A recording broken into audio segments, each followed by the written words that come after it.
Un saludo muy especial. ¿Cómo se encuentran el día de hoy? Vamos a dar inicio a esta charla de altar, magia y espiritualidad. Para empezar, vamos a tener muy presentes la ley de correspondencia. Como es arriba, es abajo, y como es abajo, es arriba, dice una antigua filosofía. Todo se corresponde.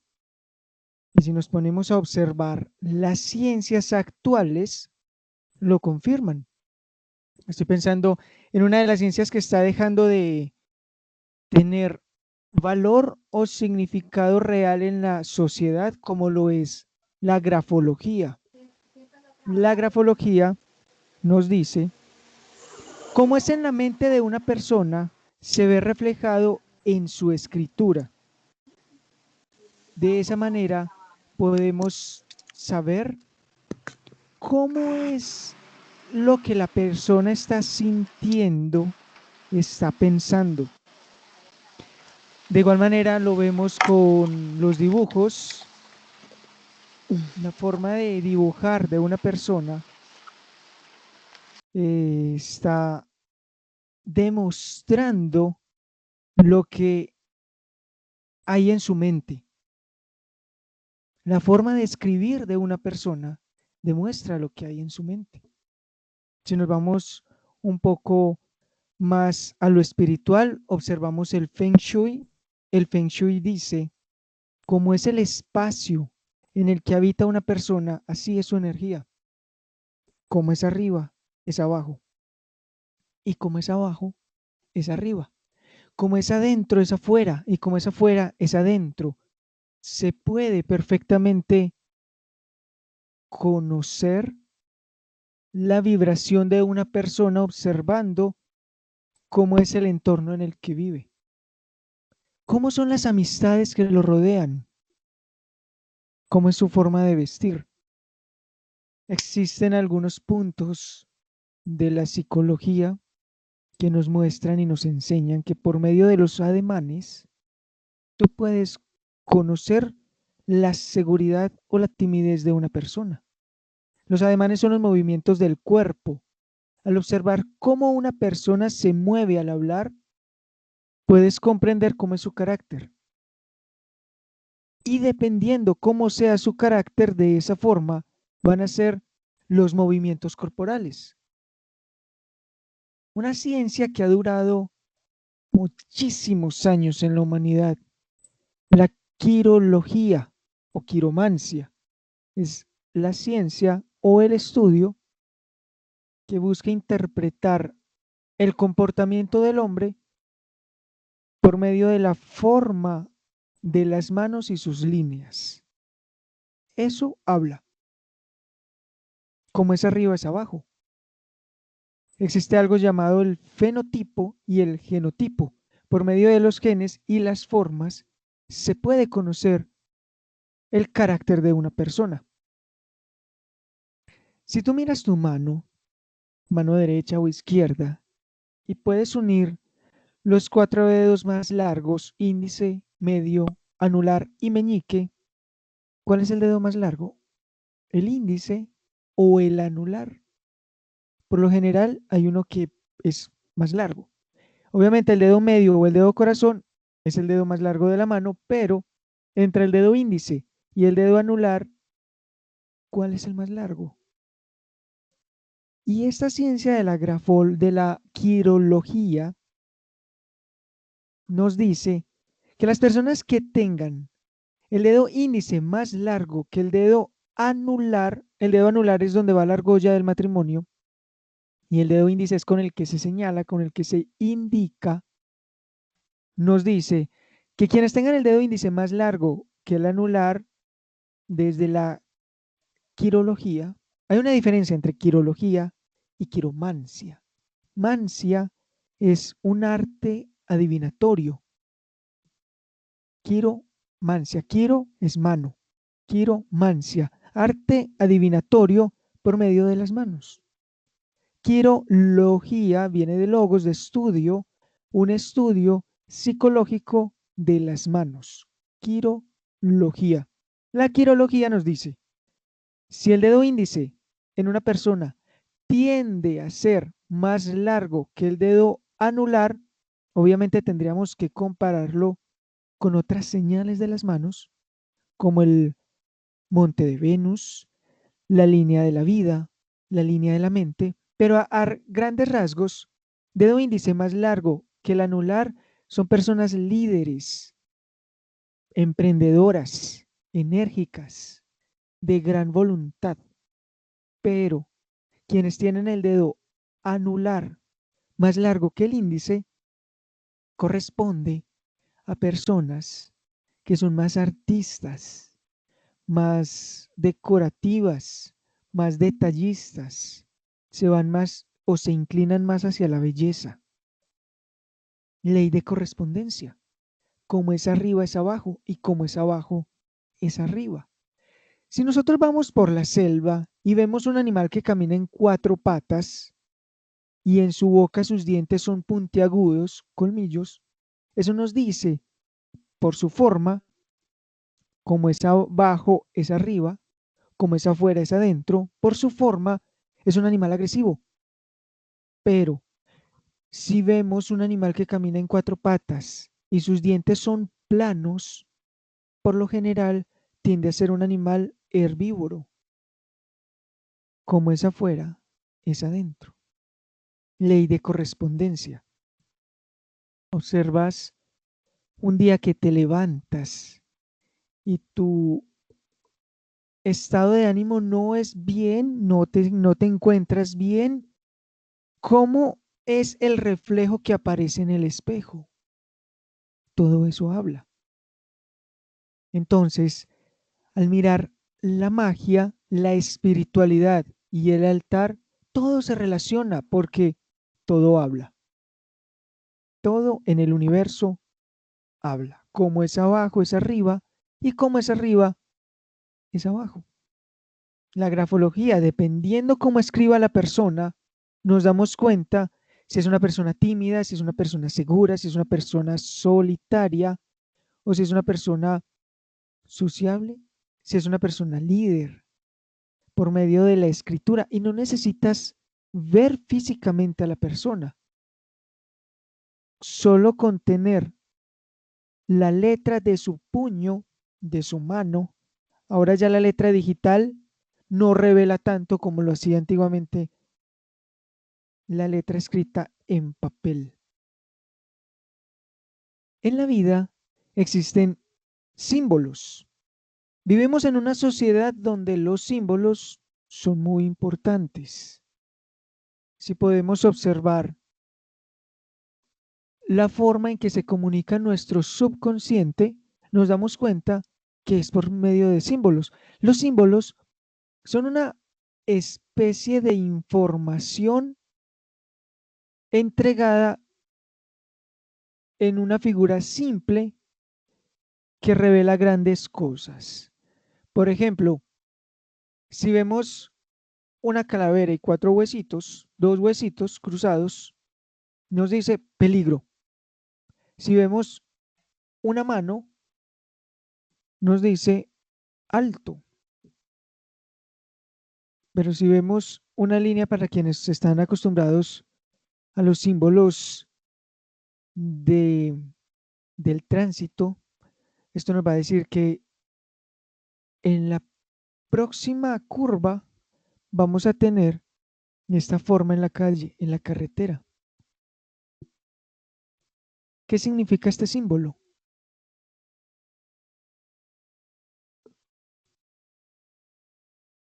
¿Qué creen que significa ese símbolo?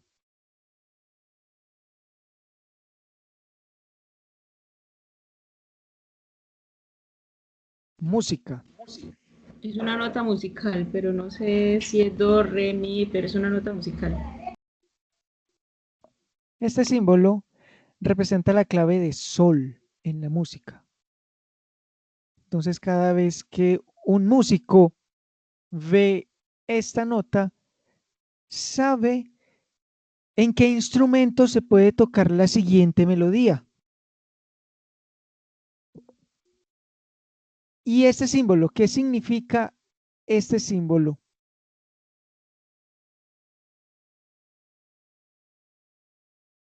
Número, ¿qué más significa?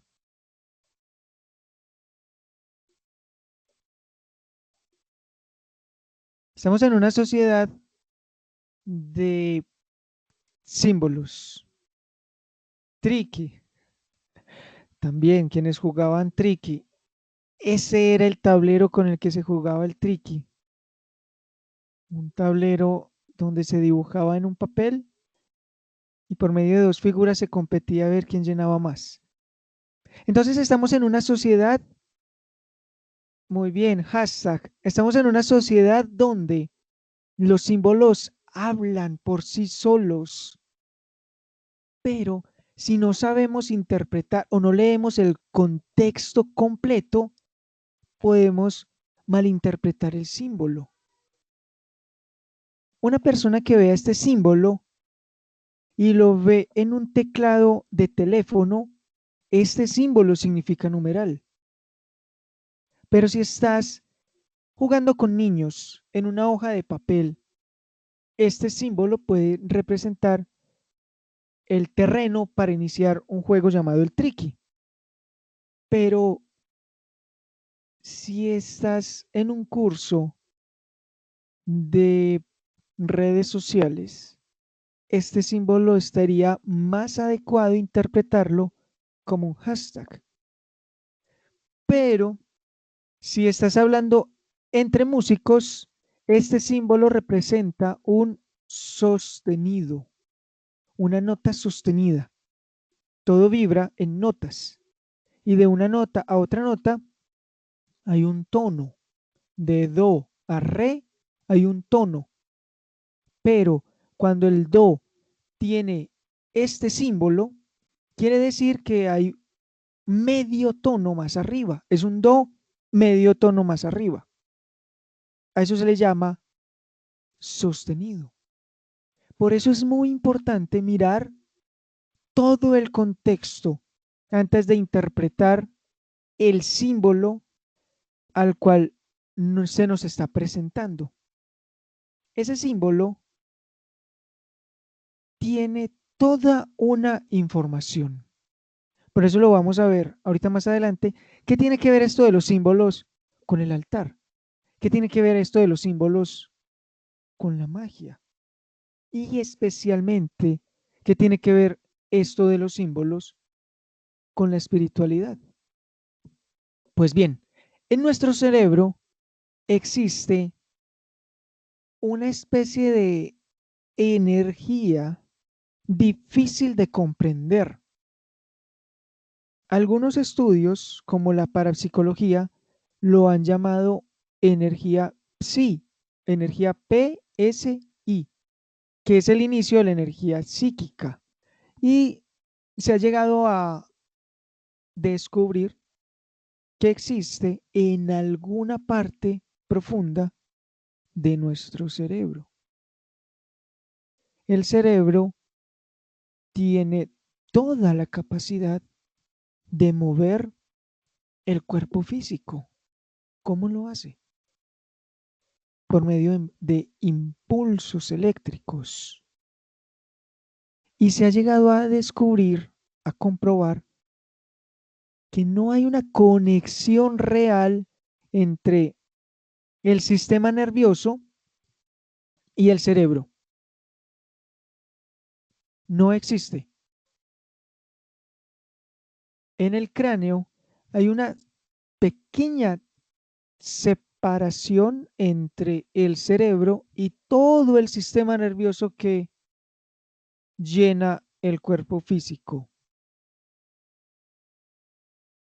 Entonces, ¿cómo hace toda esta información para llegarle al cerebro si no hay una conexión real?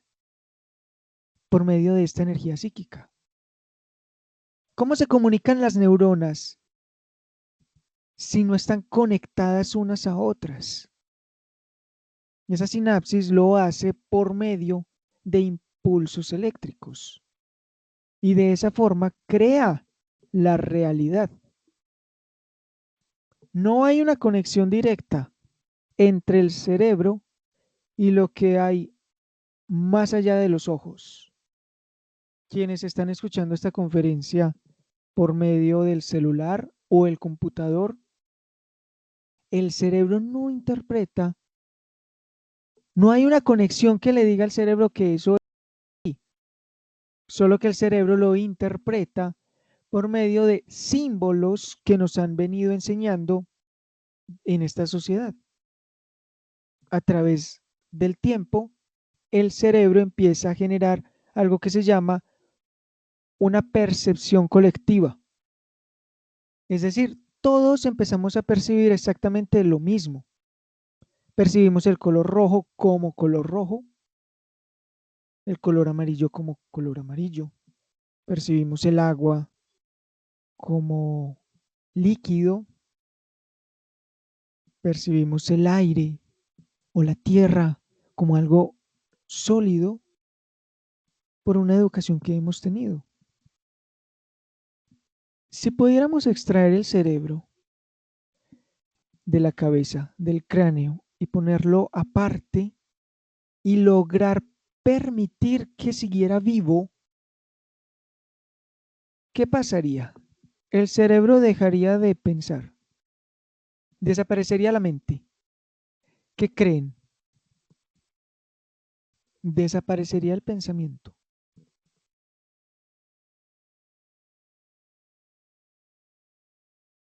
El cerebro está hecho para pensar, para generar esas conexiones. Empezaría a crear todo un universo infinito hacia dentro de sí mismo. Ese universo que el cerebro crea sería tan real como lo es para los observadores que desde afuera lo están estudiando. Es decir, nosotros estamos creando nuestra propia realidad por medio de ese cerebro. Y en ese cerebro se encuentra lo que se conoce como energía psi.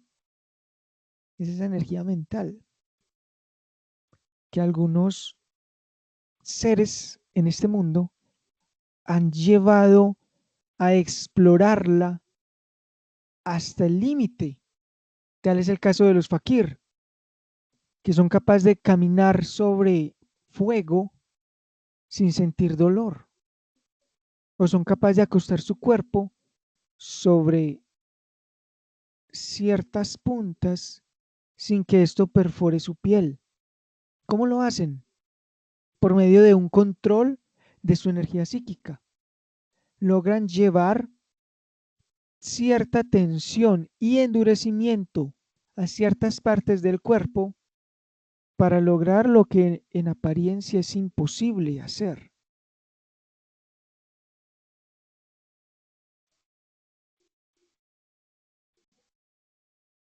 Tal es el caso como los monjes Shaolin. Los monjes Shaolin logran llevar lo que ellos llaman el chi, lo logran llevar a ciertas partes de su cuerpo para fortalecerlo y evitar que el cuerpo sea o perforado o dañado. ¿Y esto lo logran cómo? Por medio de la energía mental, por medio de la energía psíquica. Toda esta energía psíquica es capaz de fortalecer el cuerpo, las emociones. Incluso es capaz de generar movimiento en la materia sin que intervenga el cuerpo físico, lo que se llama como telequinesis o psicoquinesis. Y de ahí viene la palabra kinesis, que es movimiento, psico viene de mente, psicoquinesis, mover cosas con la mente. Tal es el caso de quienes controlan el fuego por medio del pensamiento. Piroquinesis. Aeroquinesis, quienes controlan el aire. por medio de la mente, por medio de esta energía psíquica que los chinos, en este caso los monjes Shaolin, llaman el chi, que es esa fuerza que habita en todos los seres humanos. Y para llegar a estos niveles, estas personas se dedican desde muy temprana edad en trabajarlo, en entrenarlo. Así que no podríamos decir o afirmar que algo no es verdad nada más porque nosotros no seamos capaces de hacerlo.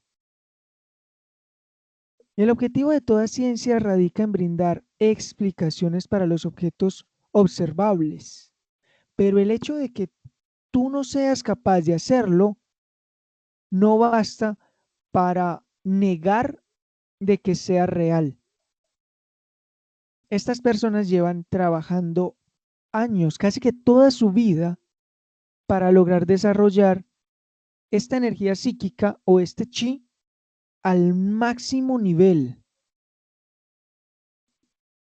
Y de esa forma, lograr conocer todo el potencial que tiene el cuerpo físico.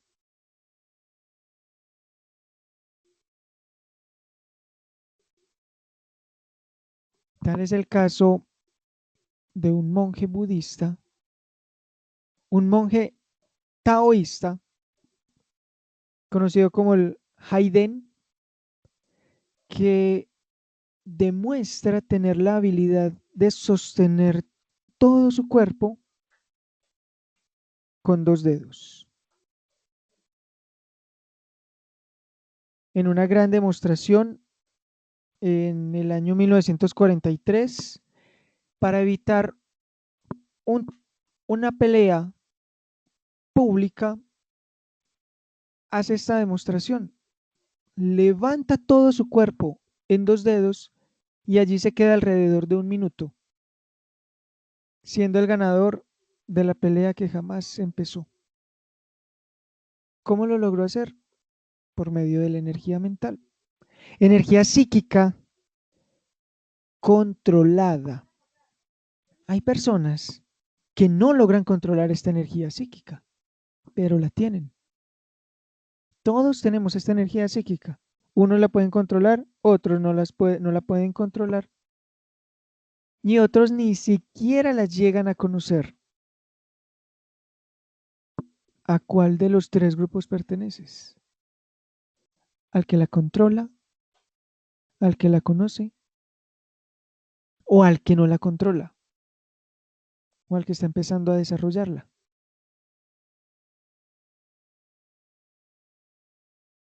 ¿Qué es la espiritualidad? Podemos decir que la espiritualidad es la forma que tiene la humanidad de conectarse con lo sagrado. Esa esencia sutil creadora de todo cuanto existe. Eso es espiritualidad, que va más allá de religión, va más allá de creencias. La espiritualidad trasciende los límites y es esa forma primaria y original que tiene el hombre de comunicarse con algo sagrado, con algo que va más allá de nosotros. Eso es espiritualidad. Desde ese punto, todos somos espirituales. Todos buscamos una respuesta más allá de lo que vemos. Todos buscamos esa forma de conectar con lo sutil, con lo mágico, con lo misterioso, con lo que ha creado este universo. Tiene muchos nombres, sí, tiene muchas formas, sí, tiene muchas posibilidades o muchos canales de comunicación, sí, porque no existe solo uno. Lo que es verdad para una persona puede no serlo para otra. Entonces es aprender a identificar ¿cuál es tu forma de espiritualidad?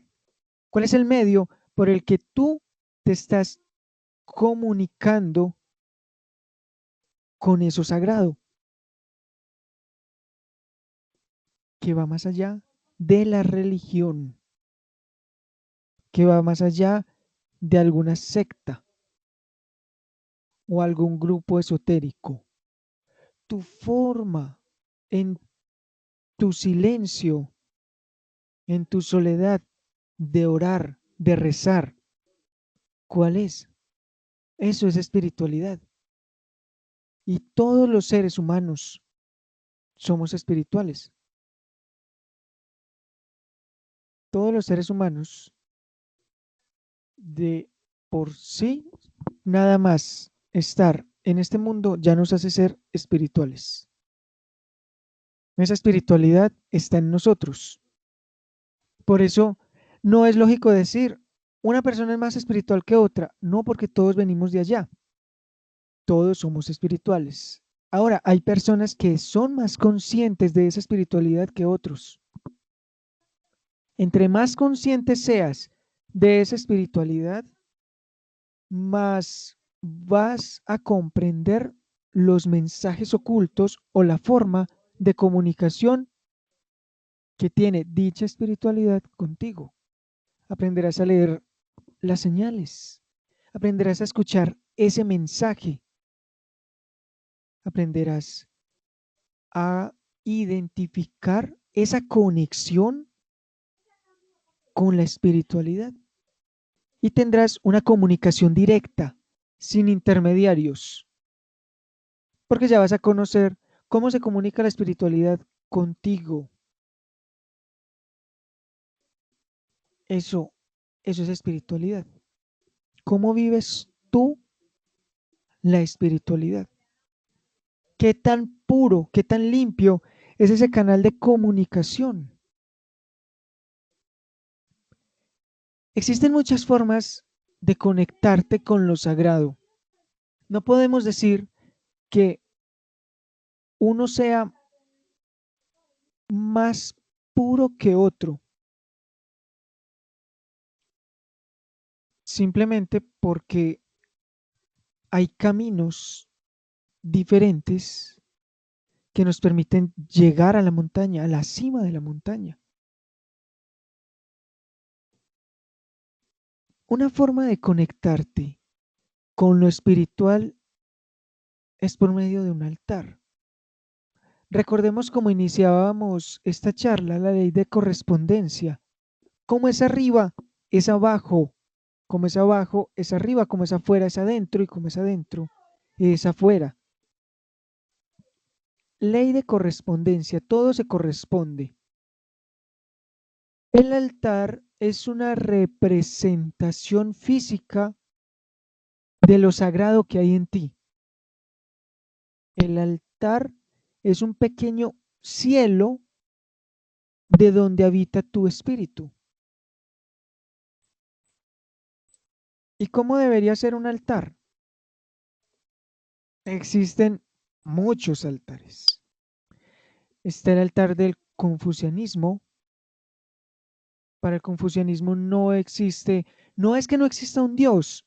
Confucio decía, antes de hablar de Dios, limpia tu corazón para que seas digno de hablar de Dios. Por eso Confucio nunca habló de Dios.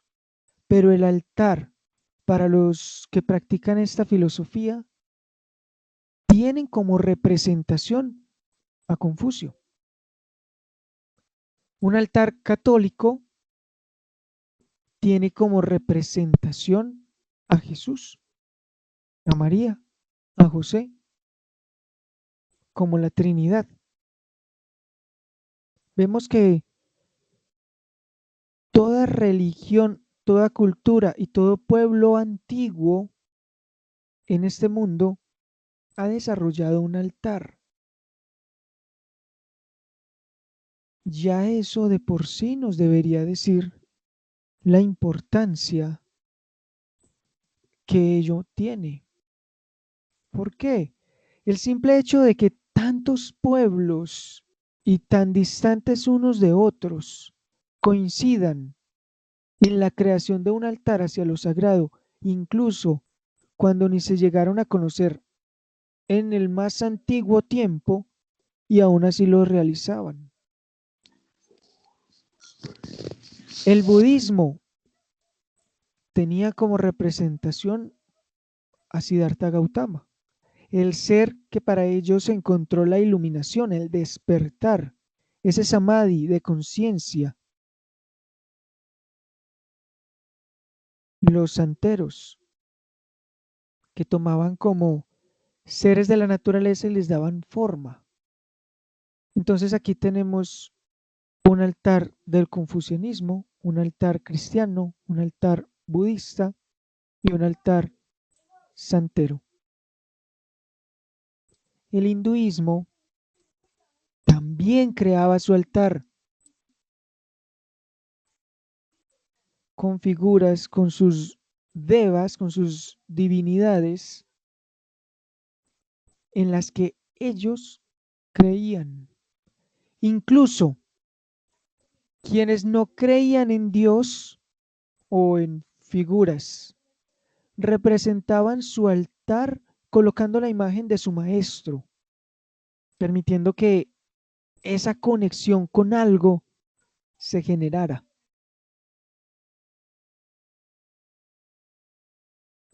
En México existe un altar a la Santa Muerte, no queriendo decir que esto sea malo. Para ello es importante conocer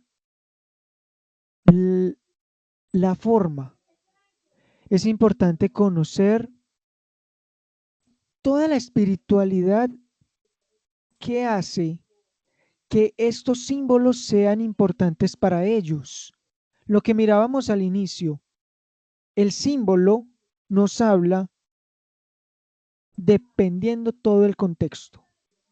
No podemos decir que unos sean más o que otros sean menos si no hemos leído todo el contexto. Esta es otra forma de espiritualidad. En México y en algunas culturas se cree que si tú adoras a la muerte te protege de la misma muerte, pero una muerte en accidente o una muerte dolorosa. Incluso el 1 de noviembre se hace, y por esas primeras semanas de noviembre, se hace un altar en homenaje a las personas que ya no están, a las personas que han muerto, para honrar en memoria de quienes vivieron y permitieron que el legado continuara. Esto se ve muy bien, se explica detenidamente en la caricatura llamada Coco, la importancia que es respetar a los ancestros.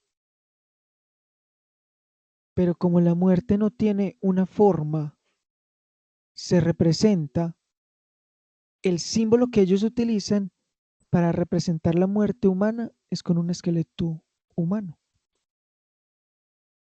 Entonces en el altar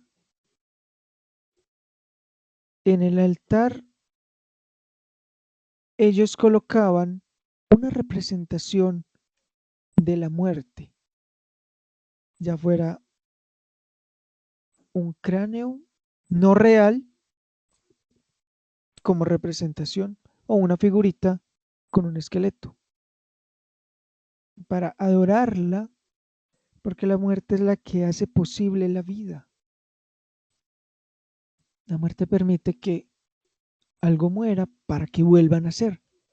La muerte sería como en la cultura hindú hablar de Shiva, que es el que llega a destruir para que se pueda volver a crear, como si fuera en la astrología lo que se habla del planeta Plutón, el que llega a transformar para que lleguen cosas nuevas, mejores, y las generaciones continúen. Para los egipcios eran ciertos dioses que tenían cualidades a las que ellos admiraban. Por ejemplo, la diosa de la justicia, la diosa Maat, el dios Anubis, que era ese ser que pasaba las almas de la orilla de los vivos hacia la orilla de los muertos. El dios Sol. Los egipcios decían, todo es sol. Por eso lo adoraban. Todo es sol. Porque cuando tú te comes una fruta, esa fruta fue alimentada por los rayos del sol. Entonces, en la esencia de la fruta está la esencia del sol. El agua es iluminada por el sol. Cuando tú tomas agua, tú estás tomando sol. Cuando tú comes carne, de alguna forma ese animal recibió el sol o comió cosas que recibieron el sol. Entonces, en su cuerpo, en esa carne, está presente el sol. Por eso los egipcios adoraban el sol, por la importancia que tenía el sol para que la vida en la tierra fuera posible. Aquí comprendemos que toda cultura hacía una representación de lo sagrado. Los chamanes en el bosque, en la selva, donde no tenían forma de crear figuritas, ellos representaban lo sagrado con los 4 elementos, porque los 4 elementos son lo que conforman el universo. Este universo se conforma de 4 elementos: tierra, agua, aire y fuego.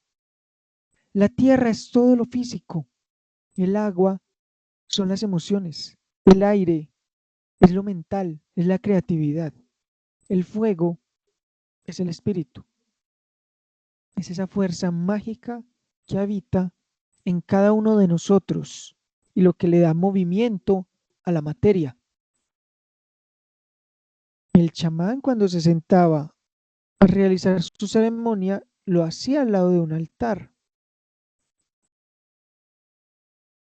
Entonces vemos que todas las culturas tenían un altar que representaban el cielo en la tierra. Como es arriba es abajo, como es abajo es arriba. Ahora, ¿qué es la magia? La magia es poder generar esa conexión con lo sagrado y mover eventos o cosas aquí en la materia, ya sea generar sanación, ya sea manifestar sueños o ya sea concretar proyectos. ¿Por medio de qué? De la ayuda espiritual. Poner a funcionar esta energía psíquica a tu favor. Eso es la magia. La magia es lo que permite que haya un movimiento o una alteración del destino en una persona para que las cosas se den más rápido. Cuando alguien hace una sanación, está haciendo magia. Una sanación psíquica o una sanación energética. Está haciendo magia. Está logrando mover átomos y moléculas en el cuerpo de una persona que está enferma para que se sane. Lo hace por medio de un ritual, lo hace por medio de una oración, lo hace por medio de una conexión espiritual. El altar va a permitir que esa conexión espiritual sea más fuerte. Podemos decir que el altar es una puerta que se abre y te permite conectar directamente con lo sagrado. Te permite conectar con esa espiritualidad que hay en ti. ¿Cómo crear un altar?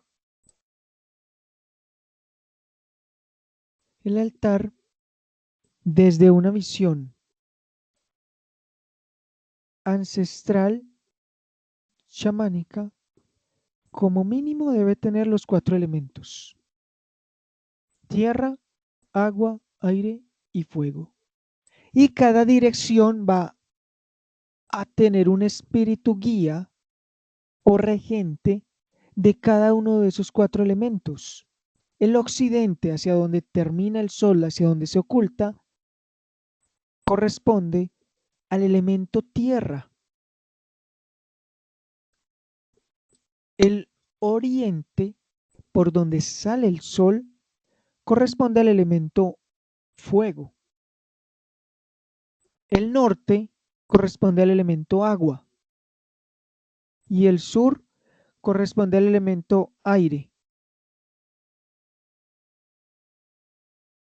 Entonces, básicamente, crear un altar sería colocar hacia esas direcciones estos elementos. La tierra se representa por tierra, por piedras o cristales, o por dinero. La prosperidad es tierra.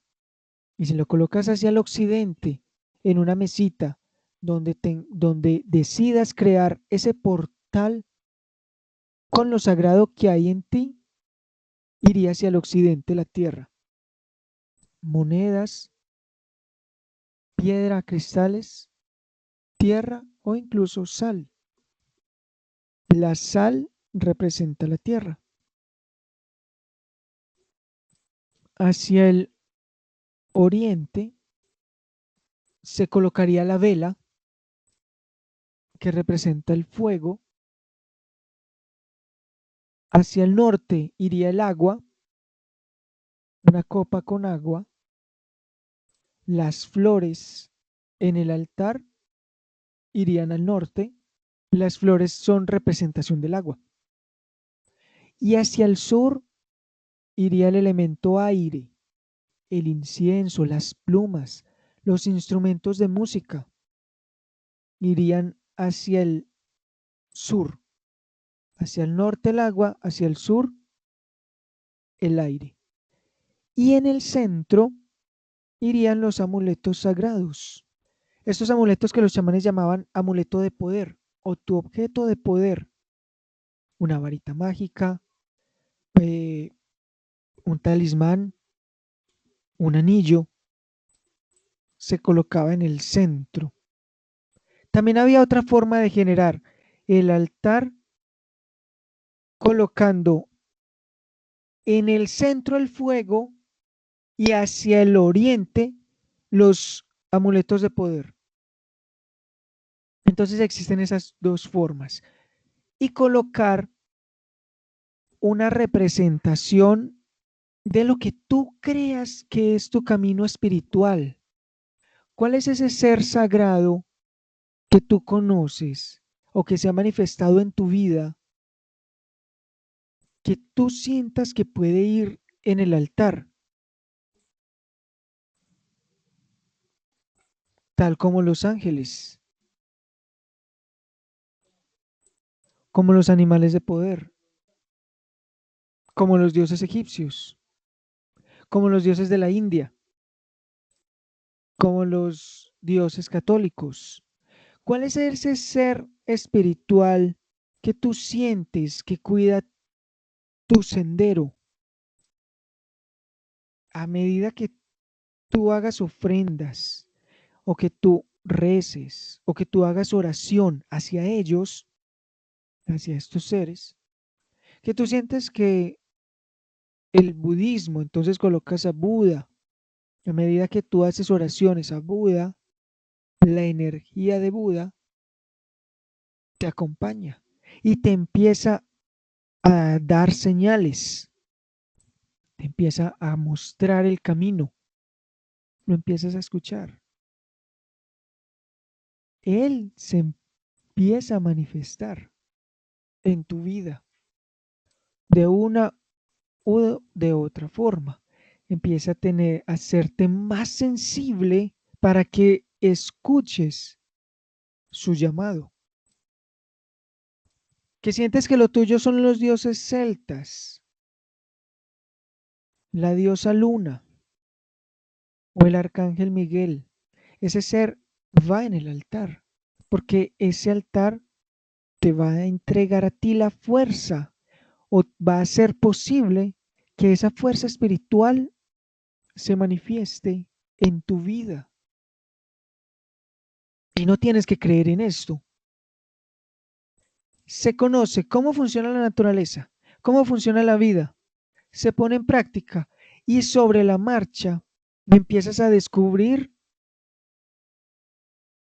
la realidad que miles de pueblos a lo largo de la historia han comprobado. Esa realidad de generar un altar y ver cómo los elementos, los elementos irían a manifestar en tu realidad aquello que tú quieras. Porque aparte del altar, el altar va a ser el laboratorio donde tú vas a empezar a hacer rituales. Los elementos sagrados van en el centro o van hacia el oriente en caso de que tú quieras tener el fuego como representación de la luz siendo más importante. Si tú crees que el fuego representa la luz y al igual que los planetas giran alrededor del sol, puedes colocar el fuego en el centro y entonces los amuletos sagrados irían hacia el oriente, donde sale el sol.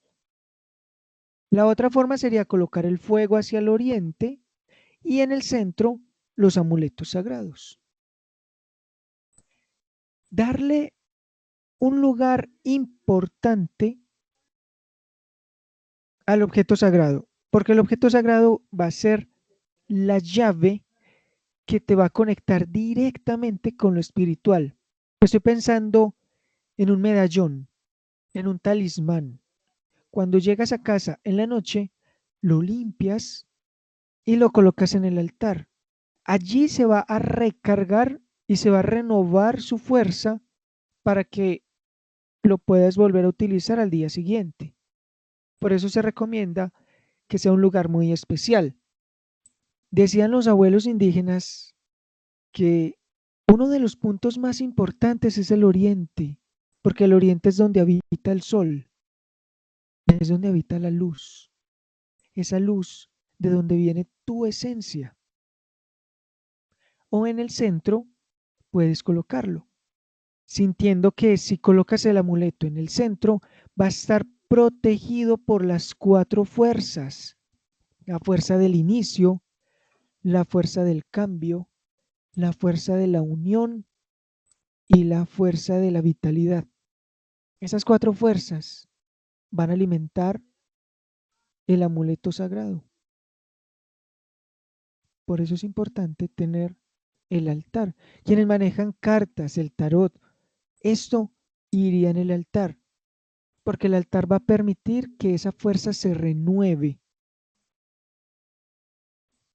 El incienso, el humo, limpia energéticamente. Entonces, si tú tienes un anillo de protección, en las noches antes de dormir, enciendes un incienso y el humo lo pasas por todo este amuleto que tú trabajas leyendo las cartas. Las cartas las pasas por el humo para que el humo limpie esa energía. Al igual que tú te bañas, me imagino que todos los días se debería limpiar casi que todos los días o una vez por semana los elementos del altar. Y fundamental, aprender a hacer ofrendas. Ofrendar a la divinidad que tú creas o en la que tú sientas que te acompaña. Ofrendar dulces, ofrendar frutas, ofrendar dinero. Por poner un ejemplo, en la India al dios Ganesh se le ofrenda una vez a la semana un dulce. El ofrendar es darle un poder psíquico a esta representación del Dios para que vaya teniendo fuerza. En el chamanismo, quienes logran descubrir su animal de poder, una vez por semana le hacen una ofrenda, como si lo alimentaran, porque ellos se alimentan de la energía. Si vemos esta imagen, en el altar se le colocan diferentes granos.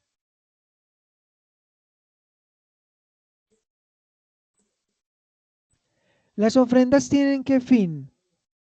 Darle fuerza a esta divinidad, darle reconocimiento, respeto, como decirles, te reconozco en mi vida y te alimento.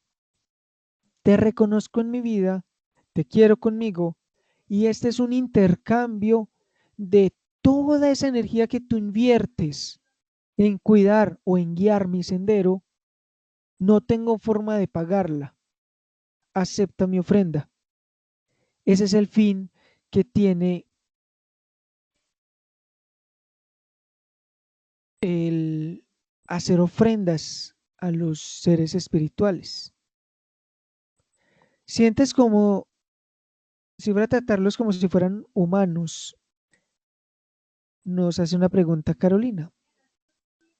De alguna manera nosotros no conocemos otra forma de comunicarnos con lo sagrado, entonces como no conocemos otra forma, se hace como lo haríamos con un ser humano.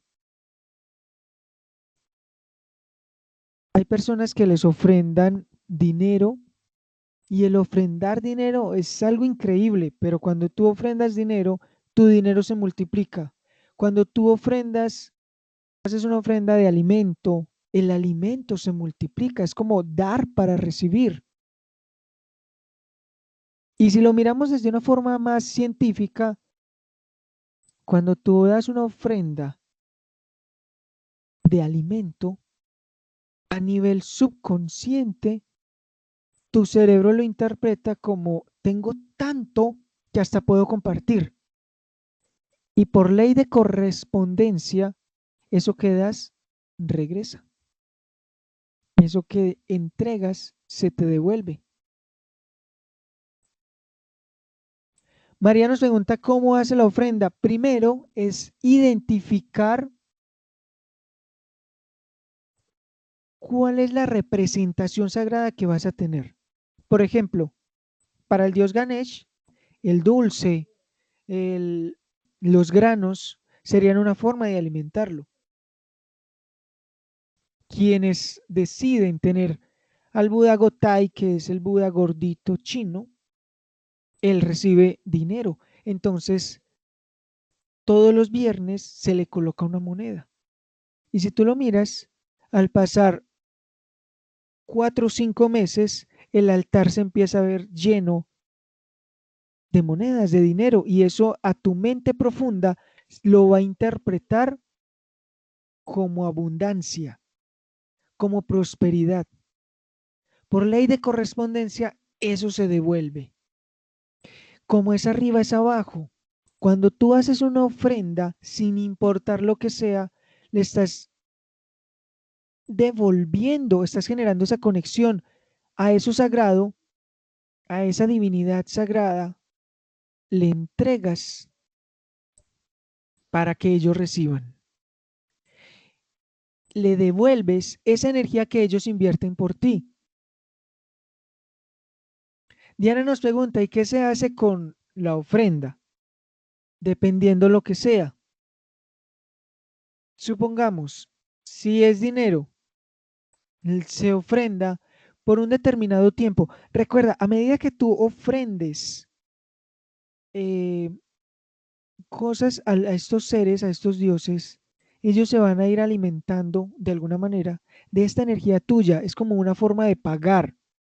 Mira, por ejemplo, para algunas culturas como la egipcia, cuando una persona moría, se les colocaba monedas en los ojos a las personas que morían, porque eso era una forma de pagarle al dios Anubis el trabajo que ellos iban a hacer de llevar el alma de los vivos hacia el mundo de los muertos. Entonces, ese dinero, en caso de que ofrendas dinero, le pones un tiempo y se lo vas a dar a una persona que realmente necesite, como si tú sintieras que en esta persona que acaba de pasar, está pidiendo comida, le entregas ese dinero, es la ofrenda que tú estás haciendo, porque todos los seres espirituales buscan lo mismo, que esta humanidad viva en armonía. Si estás ofrendando alimento, esperas que el alimento se seque y lo entregas a la naturaleza, un árbol frondoso.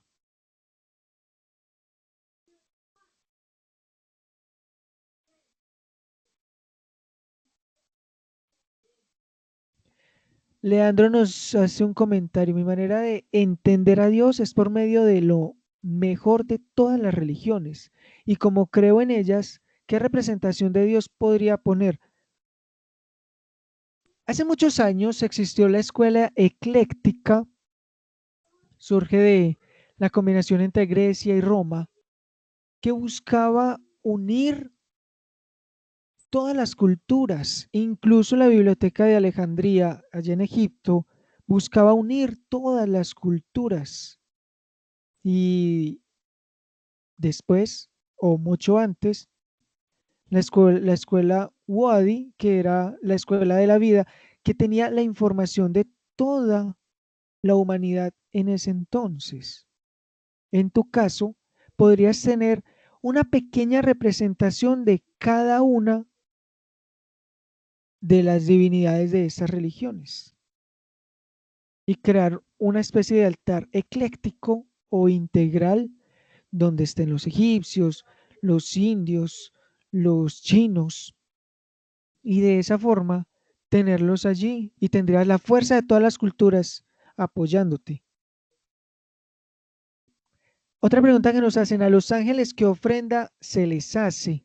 Los ángeles por lo general son ofrendas en oración y encender velas. Se enciende una vela dependiendo el color del ángel que tenga y dependiendo el día. Cada ángel maneja un día. Ese día se le enciende una vela de ese color a ese ángel y se le hace una oración. Eso sería una forma de alimentar esa conexión que tú tienes con este ser, con ese ángel. Ahora, si crees que en tu caso es el arcángel Miguel de color azul, le haces la oración y solamente ese es el arcángel que te guía, entonces como mínimo una vez por semana encenderías una velita azul y le harías esa oración, esa ofrenda. Eso sería una forma de, de demostrar de que tú también lo tienes presente en tu vida, en tus días. Diana nos dice: hoy martes es Chamuel y la vela es rosada. Se encendería la vela rosada, se le haría la oración a Chamuel. Eso es una forma de mantener el vínculo. Las ofrendas son formas de mantener el vínculo. ¿A Ganesh se le puede poner una pirita y citrino? Sí, Ganesh incluso representa también la abundancia, la prosperidad y es quien derriba obstáculos. El ponerle una pirita y un citrino es como una forma de pagarle de alguna forma que derribe todos los obstáculos que te limiten la prosperidad. Se le puede colocar el mantra de Ganesh una vez por semana. Se le enciende 3 inciensos haciendo la invocación a Ganesh y se les deja allí. El incienso es una forma de que por medio de la oración tú llegas, conectas con ese incienso y lo llenas de tu amor y de tu comunicación con lo sagrado y visualizas que cuando tú lo enciendes, el humo hacia dónde se va, hacia arriba, donde el ser humano cree que existen los seres sagrados, arriba. Entonces visualizas que a medida que ese humo va subiendo, ese humo lleva tus oraciones a Ganesh o incluso a cualquier ser espiritual que tú tengas en el altar.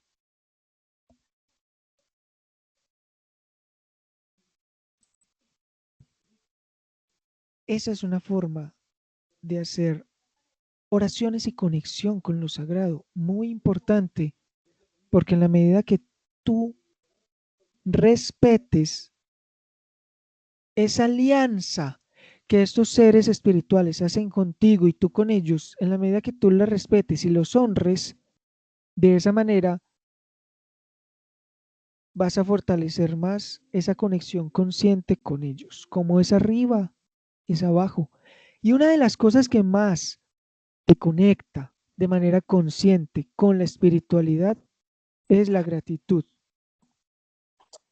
Cuando tú eres agradecido o agradecida con lo espiritual, eso se ve reflejado. Incluso el abuelo decía, ese abuelo indígena que tenía una sabiduría que trascendía el entendimiento humano. Él decía, la palabra más importante es gracias.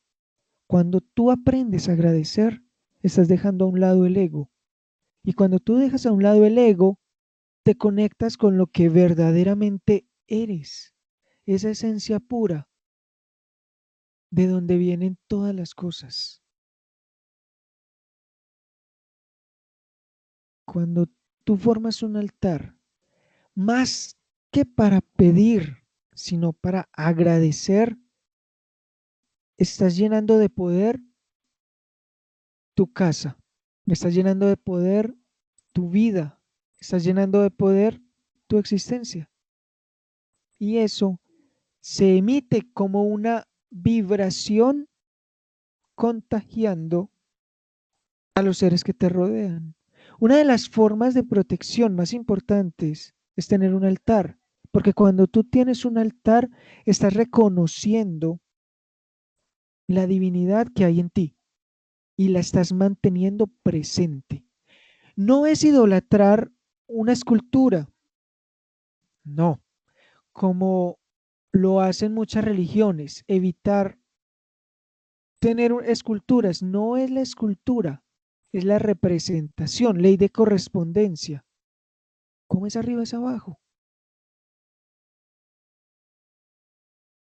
De esa forma, como es tu altar, es tu mundo interior. Cuando tú formes un altar y coloques los elementos y decidas poner una representación divina en él, allí se va a ver reflejado el poder, la fuerza y la magia que hay en ti.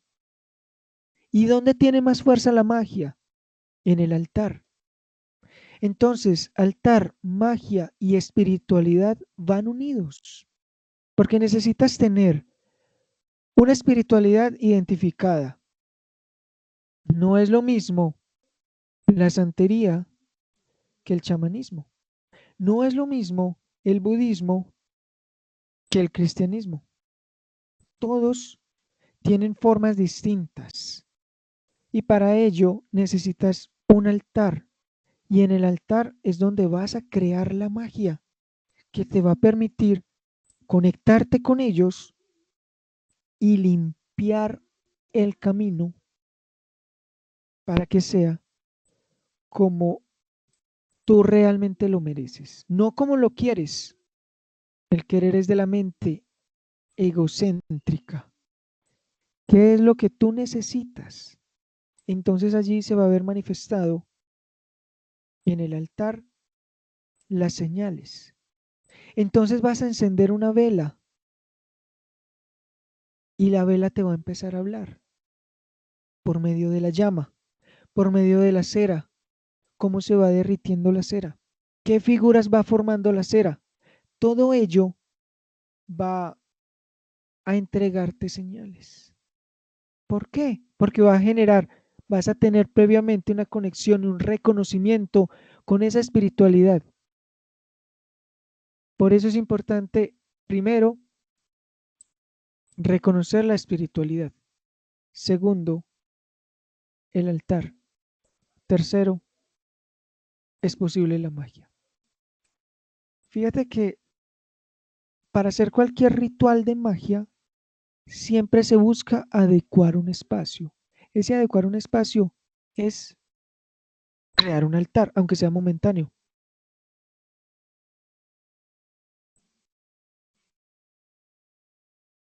¿Se puede combinar todo esto? Nos preguntan que se creó una caja de abundancia con Ganesh, con el arcángel Uriel, símbolos Reiki y códigos sagrados. Entonces la pregunta es, ¿se puede esta combinación? Claro que se puede, porque estamos hablando de seres que trascienden el ego. Un ángel o una deidad no tiene ego. ¿Y cuál es su misión? Ayudar a los seres de la humanidad.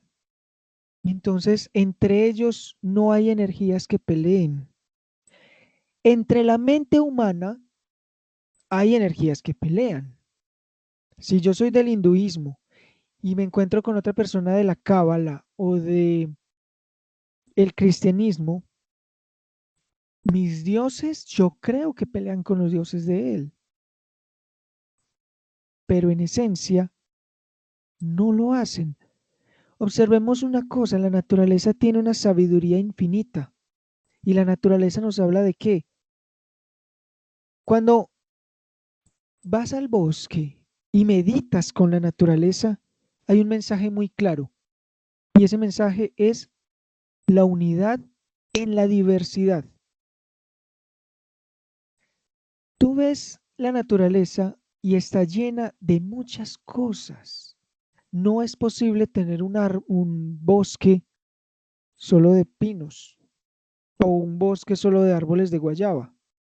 No, en el bosque está de todo y conviven en perfecta armonía el agua, las piedras, los animales y en un bosque no solamente hay cucarachas, no solamente hay serpientes.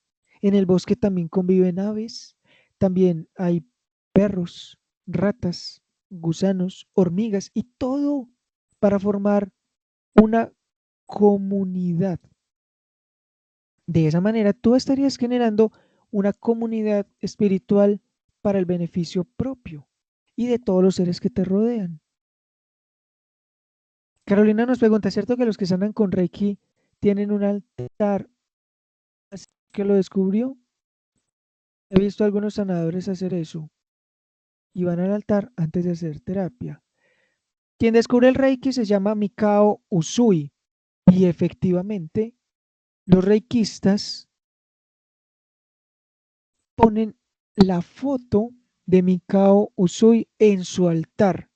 ¿Cómo qué? Como una forma de reconocimiento, como una forma de honrar el espíritu de Mikao Usui por su gran labor que fue descubrir el Reiki y entregarlo a la humanidad.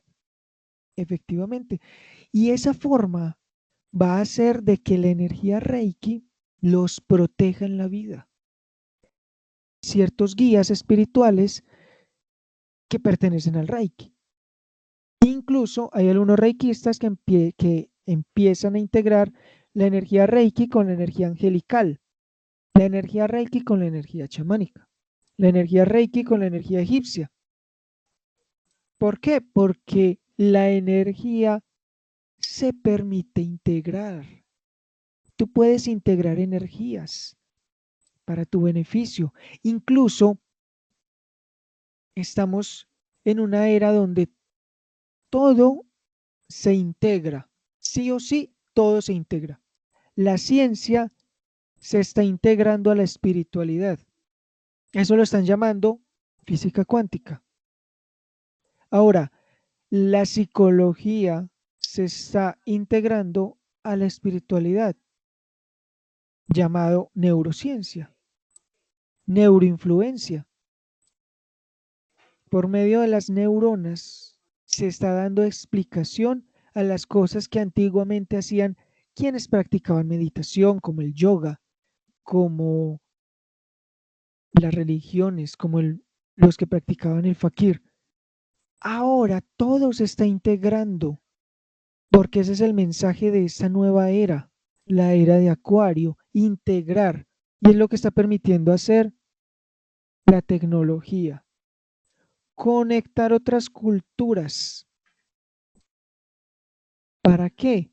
Para que seamos seres más espirituales, porque descubrimos que ya no es posible crear esa conexión espiritual desde un solo camino. Las tradiciones son importantes respetarlas, pero las podemos evolucionar, porque ya estos son otros tiempos. Ya no es tan fácil caminar descalzo sobre el césped. Primero porque ya casi no hay césped. Entonces, ¿qué hacemos? Buscamos otra forma de recargarnos energéticamente. Ya conocemos otras entidades espirituales que nos pueden aportar. ¿Por qué quedarnos con una sola? Si en la diversidad se encuentra la verdadera fuerza. Entonces, todo tiene un altar. Ese altar te permite reforzar tu magia. Por eso la invitación es, si vibras con este mensaje, identifica cuál es tu espiritualidad. Una vez identifiques cuál es tu espiritualidad, desarrolla un altar. No tiene que ser algo llamativo, no tiene que ser algo grande, no tiene que ser algo inmenso. Algo que para ti represente esa conexión con lo sagrado. Y después empiezas a hacer la magia. Antes de hacer la magia, necesitas purificar tu cuerpo, purificar tu mente, después protegerlo. No es recomendable hacer magia sin limpiar el cuerpo y la mente. No es recomendable hacer magia sin proteger el cuerpo y la mente. Una vez esto, vas a comprobar cómo la magia en tu vida es posible. ¿Por qué? Porque cuando una vez identificas la espiritualidad, una vez haces el altar, eso te va preparando para sensibilizar tu energía, sensibilizar tu conciencia. Y cuando tienes una conciencia muy sensible, puedes captar otras realidades que no vemos, pero que existen. Y ese era el que queríamos hoy, compartir, aprovechando este mes de octubre, donde los antiguos celtas decían que finalizaba el año agrícola para seguir en armonía con la naturaleza.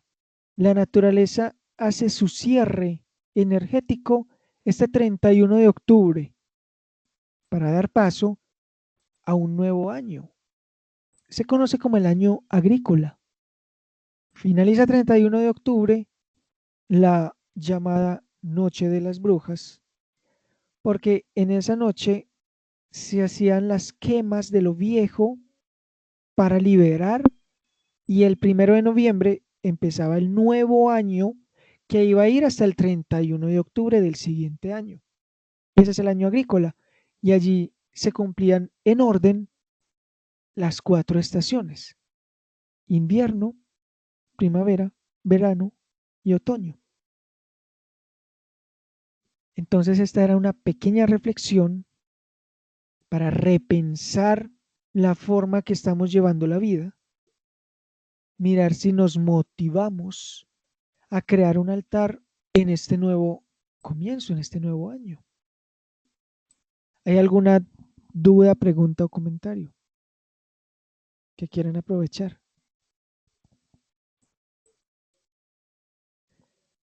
Con todo el gusto, la idea es compartir el conocimiento, decían los abuelos, esos abuelos indígenas.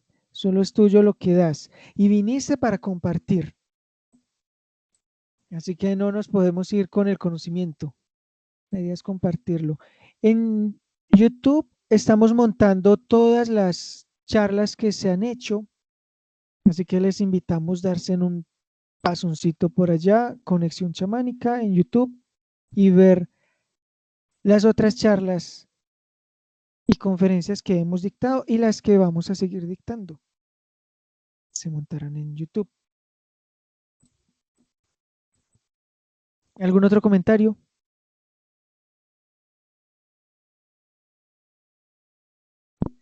Con todo el gusto. A crear ese altar y a mirar qué ocurre. Un nuevo año, un nuevo altar.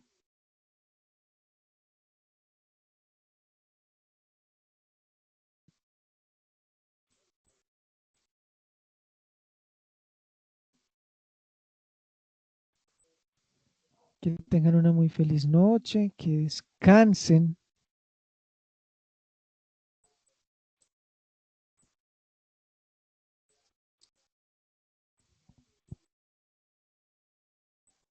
¿Damos curso de velomancia? Sí, damos curso. Incluso tenemos un libro, el libro del fuego, donde se enseñan las bases antes del curso. Ese libro lo vamos a estar lanzando la próxima semana. Lo vamos a volver a sacar, se nos agotó. Sale la próxima semana el libro del fuego y ahí se enseñan todas las bases de cómo ubicar la vela para que sea fácil la interpretación, porque no se debe interpretar de cualquier forma.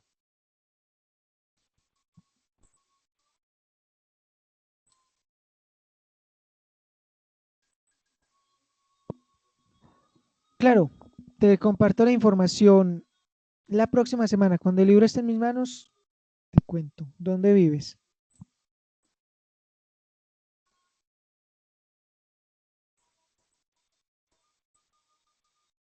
El lugar adecuado, nos pregunta Rocío, ¿cuál es el lugar?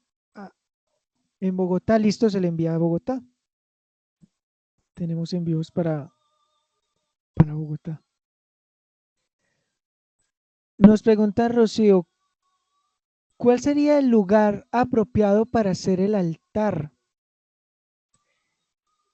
Desde el Feng Shui, el altar está recomendado hacerlo al lado de la puerta de entrada de tu casa. Es algo común saber que en la mayoría de las casas no se puede por la forma en que está distribuida. Entonces, en la habitación, tener un altar en la habitación, o si tienes la posibilidad de contar con un lugar exclusivo para hacer meditación, una habitación aparte donde tú puedas llegar a hacer meditación y que sea ese lugar exclusivo, ese sería ideal. En caso de que no, en la cocina, un pequeño altar en la cocina, de esa forma, todo lo que tú prepares va a estar impregnado de esa parte sagrada que está presente en tu vida. ¿Y cómo se haría una limpieza? ¿Limpieza de qué? De los objetos. Es importante, cada objeto que compres se debe limpiar, o del lugar o de la casa. A qué limpieza te refieres?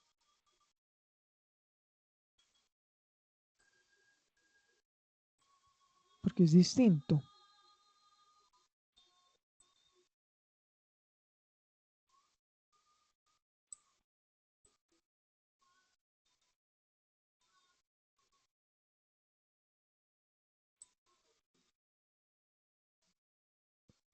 Una vela morada, por ejemplo, puede llegar a limpiar y transmutar la negatividad que haya en el espacio. Hay un símbolo en Reiki que se utiliza que se llama Antakarana y ese símbolo es de libre uso, no necesita ser sintonizado por un maestro Reiki. Tú lo buscas en internet, Antakarana. Y ese símbolo, el colocarlo, ayuda a limpiar.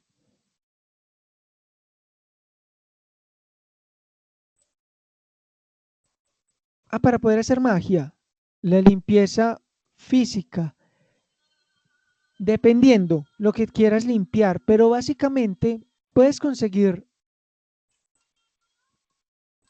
manzanilla, hacerte un baño con manzanilla.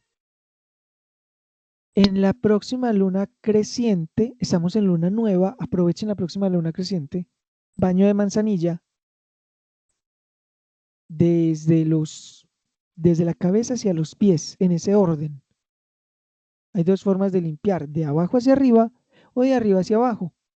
El humo limpia energéticamente de abajo hacia arriba. El fuego limpia de abajo hacia arriba. Pero el agua, vas a poner a calentar manzanilla con agua y te haces un baño de la cabeza a los pies en las noches, en la próxima noche de luna creciente. La luna creciente tiene 7 noches. Tú eliges la que más facilidad te dé y te bañas de la cabeza a los pies. Y posterior a eso, quemas eucalipto y lo esparces por toda la casa. Eso es una forma de limpiar tu cuerpo físico, tu energía y tu mente. Si ya tienes ubicado el lugar, pasas el humo del eucalipto varias veces por ese lugar para liberar lo que se llaman ecos psíquicos, ecos mentales.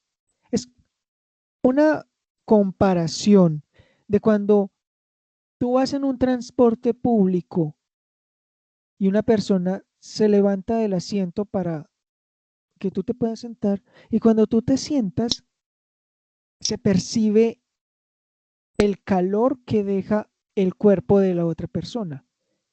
Eso que normalmente se conoce como energía, en la parapsicología se llama eco psíquico. Ese eco psíquico existe en todo. Si tú estás viviendo en esta casa y te pasas para otra, los habitantes de la otra casa, al pasarse, dejan un eco psíquico en esa casa. Por eso hay que limpiar. De igual forma, si tú estás viviendo en esta casa y te pasas para otra, tú dejas un eco psíquico en esta casa que acabas de dejar. Por eso es importante hacer esas limpiezas. Y más una limpieza en el altar. Si te pones a pensar, ¿cuál era el objetivo final de las escobas? Si cuando se crearon las personas vivían en tierra, ¿qué necesitaban barrer? Precisamente